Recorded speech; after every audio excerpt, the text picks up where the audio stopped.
Everyone, आज की जो हमारी वीडियो है ये माइडिया के एसीज़ के ऊपर होने जा रही है 2026। और क्योंकि मैंने बता चुका हूँ कि नए मॉडल्स काफ़ी आ गए हैं और आज जो दो मॉडल्स हमारे पास हैं उनके आउटडोर यूनिट्स हैं। एक है एक्सट्रीम जो कि मेरे लेफ़्ट पे है और मेरे राइट पे जो है ये जो है एक्सट्रीम है, और जो लेफ़्ट पे है वो टाइटन एसी है। टाइटन जो है वो जाहिर सी बात है इनका फ्लैगशिप एसी है जो कि सबसे महंगा है।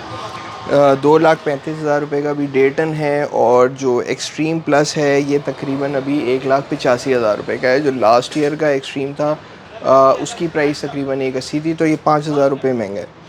और जो एरी है ये दो क्योंकि महंगा है, तो मैं चाह रहा था कि हम इसके जो डिफरेंसेस हैं उस पर हम थोड़ी सी बात करें। और मैंने माइडिया से बात करने की कोशिश की थी, लेकिन मुझे कोई बहुत पॉजिटिव रिस्पांस नहीं मिले थे कि इसमें एग्जैक्टली डिफरेंसेस क्या हैं। तो मैंने सोचा मैं इसको स्ट्रिप डाउन करके और फिर हम देखें कि एग्जैक्टली इसमें क्या क्या फ़र्क हैं और किस वजह से ये जो है थोड़ा सा एक्सपेंसिव एसी है।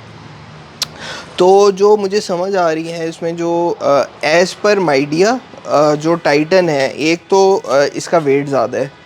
टाइटन 3 kg महंगा है, वेयर एज़ एक्सट्रीम ये जो आउटडोर यूनिट की मैं बात कर रहा हूँ, इसका जो कंडेंसर है जाहिर सी बात है वो बड़ा है, जिसकी वजह से हीट ट्रांसफ़र इम्प्रूव होगा फॉर श्योर।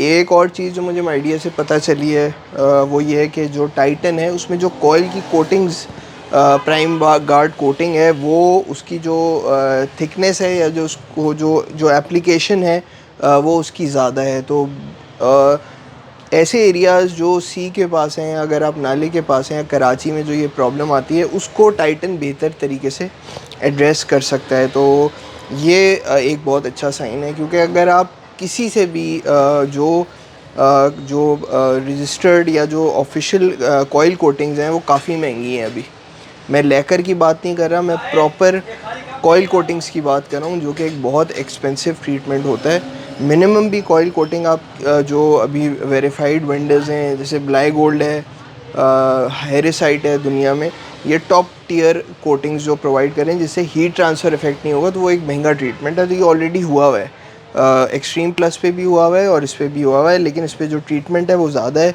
और वो अगर मैं आप लोगों को पिक्चर में नज़र नहीं आएगा, वीडियो में नज़र नहीं आएगा, बट इट फील्स कि ये इसकी जो कोटिंग लेयर्स हैं वो ज़्यादा हैं।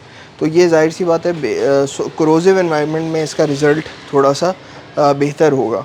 तो दो चीज़ों का तो ये फ़र्क आ गया। तीसरी चीज़ ये है कि इसमें जो कंप्रेसर है वो वैसे अगर मैं देखूं तो मुझे फ़र्क नज़र नहीं आ रहा, लेकिन this is more powerful compressor, और ये 68 डिग्रीज़ के लिए रेटेड है। जिस तरह ग्री का एरी सीरीज़ है, तो ये टाइटन बेसिकली डायरेक्ट compete करेगा विद द लाइक्स ऑफ ग्री एरी और with the likes of Kenwood E smart series, या जैसे TCL का टी फ्रेश है।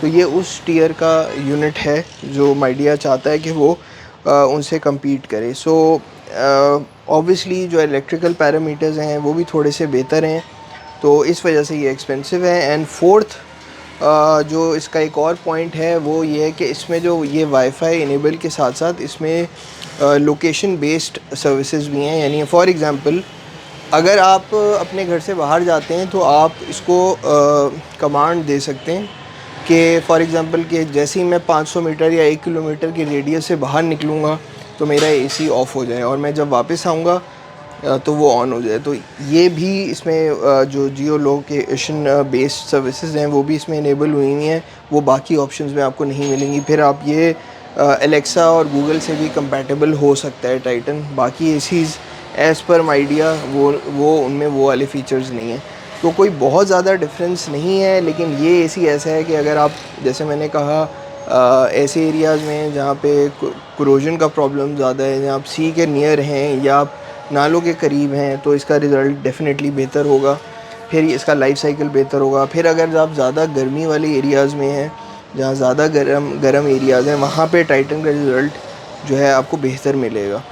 तो ये चीज़ें हैं जिसकी वजह से इसके प्राइस में जो फ़र्क है वो आपको जो 30-35 हज़ार रुपये का फ़र्क है वो इसी वजह से आ रहा है। और ये ऑफिशियल प्राइसेस हैं 2,35,000 रुपये जो मैं डेटन की बता रहा हूँ। इसमें ज़ाहिर है पीछे डीलर डिस्काउंट्स होते हैं। तो बीइंग अ डीलर आप अगर हमारी वेबसाइट पे भी जाएंगे तो अभी हमने डिस्काउंट्स लाइव नहीं किए हुए, लेकिन कोई भी अगर हमें रीच आउट करता है तो हम उसको मज़ीद इस पर डिस्काउंट दे सकते हैं जो ऑफिशियल रिटेल प्राइस है। तो ये बेसिक चीज़ें। सिमिलरली अगर मैं इंडोर की बात करूँ तो अगर आप इंडोर, मैं करीब से आपको दिखाता हूँ, ये टाइटन का इंडोर है।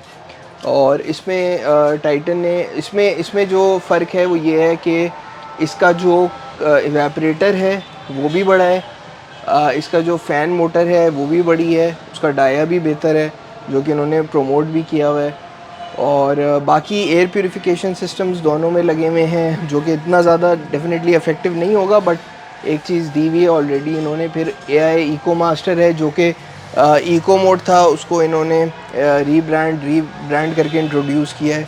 उसके थोड़ा सा उसमें जो प्रॉब्लम्स थे लास्ट ईयर जो कि मिक्स फीडबैक था इको मोड पे, उसको एड्रेस करा है। तो वो डेफिनेटली इको मास्टर का रिज़ल्ट बेहतर होगा इको मोड पे, ये इसकी एफिशिएंसी इंप्रूव होनी चाहिए फॉर श्योर। तो इसमें डिफरेंट ऑप्शंस हैं। इसी तरह ये पुराना वाला मॉडल था एक्सट्रीम, तो अभी भी अगर आप वैल्यू ऑप्शंस में देखें तो extreme is a very good option still, तो आप ये भी कंसिडर कर सकते हैं। फिर टॉप पे आपके साथ ऊपर अगर हम देखें तो वो ब्रीजलेस लगा हुआ है, ये भी अभी कंटिन्यू होगा इस ईयर, इसको डिसकंटिन्यू नहीं कर रहे। तो ये सारी चीज़ें हैं। अब आपके पास ऑप्शन है, अगर हम प्योरली माइडिया पे बात करें तो काफ़ी ऑप्शन अब आ जाते हैं। बट मुझे लगता है 2026 में आई थिंक एक मॉडल अभी रह गया है, गो ईजी। अगर वो एक्सट्रीम प्लस की ही स्पेसिफिकेशंस के करीब बना तो आई थिंक वो एक बहुत अच्छा ऑप्शन हो सकता है। वेयर एक्सट्रीम प्लस मेरा ख़्याल है कि 2026 में एक्सट्रीम प्लस जो है वो ज़्यादा अच्छा रहेगा, क्योंकि बहुत अच्छा ऑप्शन है, एक बैलेंस है इसके अंदर। और एक्सट्रीम में फ़र्क जो था वो ये है कि इसके अंदर वाईफाई इनेबल हो चुका है, इसमें इलेक्ट्रिसिटी कंजम्पशन मॉनिटरिंग भी आ गई है।